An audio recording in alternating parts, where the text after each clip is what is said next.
1,60,00,000। 1,60,00,000। 1,70,00,000। 1,70,00,000। 1,80,00,000। 1,80,00,000। 1,85,00,000। ओ God, mummy जी को क्या हुआ? तबीयत ठीक नहीं है क्या? तुम्हारी हिम्मत कैसे हुई मेरे घर में आने की? तुमसे कहा था ना मैंने हमसे दूर रहो। तो मैं चली जाऊंगी, पर मुझे 1 मिनट मम्मी जी से बात करने दो। मम्मी जी, आप तो मुझे अच्छे से जानती हैं ना। अब ठीक है, मैं नखरे करती हूँ, मैं कभी कभी सीन क्रिएट कर देती हूँ, बिगड़ी हुई हूँ, बहुत पैम्पर्ड हूँ, पर दिल की बुरी तो नहीं हूँ ना मैं। ये तो आप अच्छे से जानती है ना।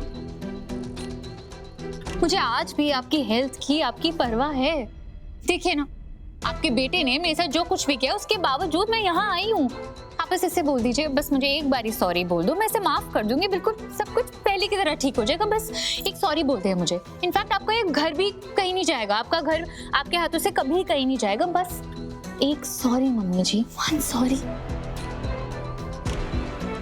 इतना तो कर सकता है ना आपका बेटा आपके लिए। ध्रुव, ऐसा मत करना।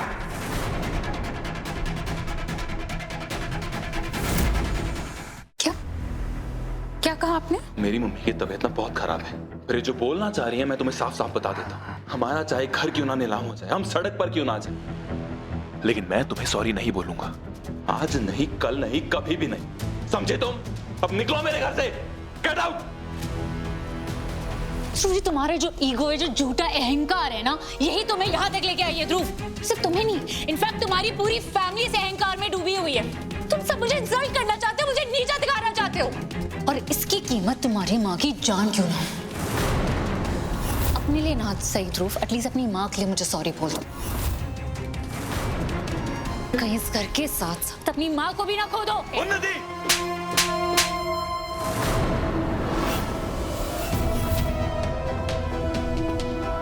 तुम्हारी हिम्मत कैसी हुई बकवास करने की? तुम्हें क्या लगता है कि मैं अपना सब कुछ खो दूंगा ना? तो ठीक है, लेकिन देखो खुद को, तुम तो अपनी इज्जत भी खो चुकी हो। देखो लोग कैसे देख रहे हैं तुम्हें, ये सब तुम्हारा मजाक बना रहे हैं। ध्रुव, ध्रुव रहने दे। अब अगर तुम्हें पुलिस में जाना है या अपने भैया से कंप्लेंट करनी, जो करना है करो, क्योंकि ये ध्रुव अब किसी से नहीं डरता, समझे तुम? अब जाओ मेरे घर से, निकलो। आज के बाद से ना मुझे सिर्फ एक ही बात का इंतजार रहेगा, कब तुम बिखर के मिट्टी में मिल जाओगे। और ये पल ना ज्यादा दूर नहीं है मिस्टर ध्रुव चौधरी।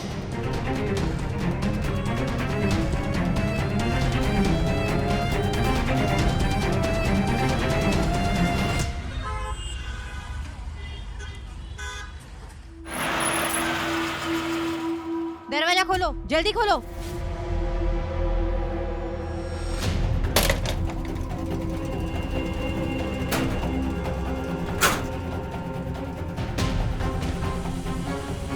बाहर निकल। मैं भाग नहीं रही थी। मैं बाहर निकल, मैं सच में भाग नहीं रही थी। चल बाहर निकल तू। तुम्हारी हिम्मत कैसे हुई जेल तोड़ के भागने की? मैं सच कह रही हूँ मैडम, मैं भाग नहीं रही थी। मैं बस अपने पापा का घर बचाने की कोशिश कर रही थी, उसके लिए मुझे पैसे चाहिए थे। मैं थोड़ी देर में वापस आने वाली थी। ले जाओ इसे। 2,50,00,000। 2,50,00,000। 1। 2,60,00,000। 2,60,00,000। 2,70,00,000। 2,70,00,000? क्या सही सुना मैंने? इस समय की सबसे ऊंची बोली है। क्या इससे कोई बड़ी बोली लगाना चाहता है? 2,75,00,000 नहीं। नहीं, मेरा घर लाभ नहीं हो सकता। मेरा घर लाभ नहीं हो सकता। मेरा घर लाभ नहीं हो सकता। मेरा घर लाभ नहीं हो सकता।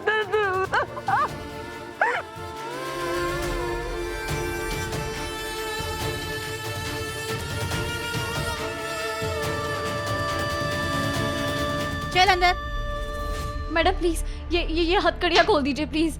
ये जेलर साहब ने कहा है तुम्हारी हथकड़ी की चाबी खो गई है, और जब भी वो चाबी मिलेगी तब वो खोलेंगे। और वैसे भी तुम ये हथकड़ी खोल के कहाँ जाने वाली हो? रहना तो तुम्हें यही है। प्लीज हथकड़ी खोल दीजिए मैडम प्लीज। मैं नहीं, बिल्कुल नहीं। बस हथकड़ी खोल दीजिए प्लीज, मैं कहीं नहीं जाऊंगी। छी छी छी छी। रीत, तुमने जेल से भागने की कोशिश की? कहाँ गई वो सच्चाई और ईमानदारी की मूरत, वो आदर्शवादी रीत रिपोर्टर? और यहाँ रहकर तुम नादान भी हो गई हो थोड़ी सी। पहले तुम मेरी चालें एकदम फट से पकड़ लेती थी। ऐसे क्या देख रही हो? तुम्हें क्या लगता है कि मेरी चालें, मेरे खेल सब घर की चार दीवारी के अंदर सीमित है? यहाँ जेल के अंदर मेरी कोई पहुंच नहीं। मैं ना इंसानी फितरत बहुत अच्छी तरह से समझती हूँ। जब अपने परिवार को दुख पहुंचता है तब बड़ी बड़ी आदर्शों वाली बातें ताक पर धरी रह जाती है। मैं जानती थी तुम अपने परिवार को बचाने के लिए जेल से भागने की जरूर कोशिश करोगी, इसलिए तो मैंने ये खेल रचा। क्या रीत, कहा तुम अपने जमानत की तारीख लगवाने जा रही थी और अब जेल से भागने के जुर्म में तुम्हारी सजा 5 साल बढ़ सकती है। अब तुम कैसे अपने परिवार की मदद करोगी? तुम तो पता नहीं कब जाके निकलोगी जेल से। ये सब आपने किया है। नहीं, बिल्कुल भी नहीं। जो कुछ किया तुमने किया। मैंने तो बस एक छोटा सा जाल फैलाया था जिसमें तुम्हारे जैसी बेवकूफ लड़की फट से फंस गई।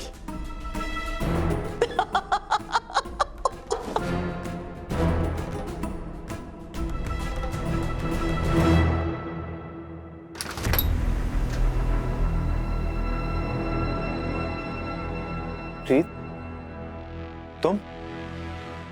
आपको क्या लगा था कि आप मुझे जेल में सड़ने के लिए छोड़ देंगे और मैं वहां से बाहर नहीं निकल पाऊंगी, मुझे बेल नहीं मिलेगी?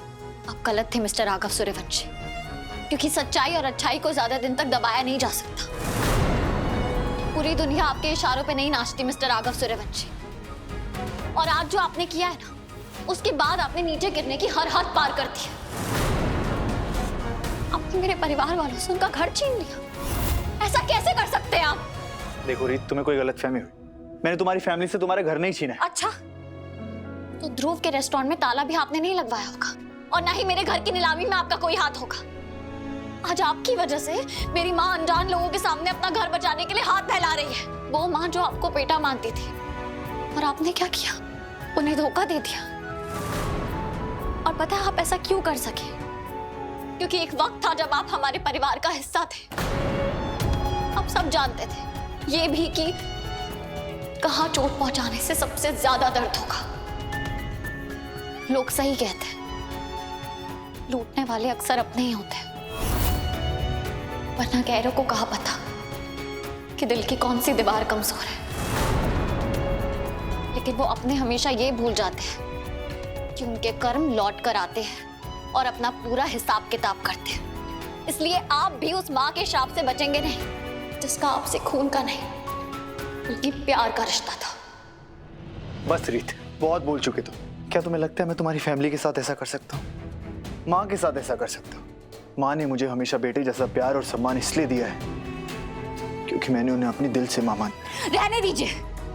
आपका उस परिवार से रिश्ता इसलिए था क्योंकि आप मुझसे जुड़े हुए थे। मुझे अंधेरे में धकेल के आप उनसे प्यार करने का दावा नहीं कर सकते। आप पाखंडी और एक खूनी से भी बदतर इंसान है मिस्टर राघव सूर्यवंशी।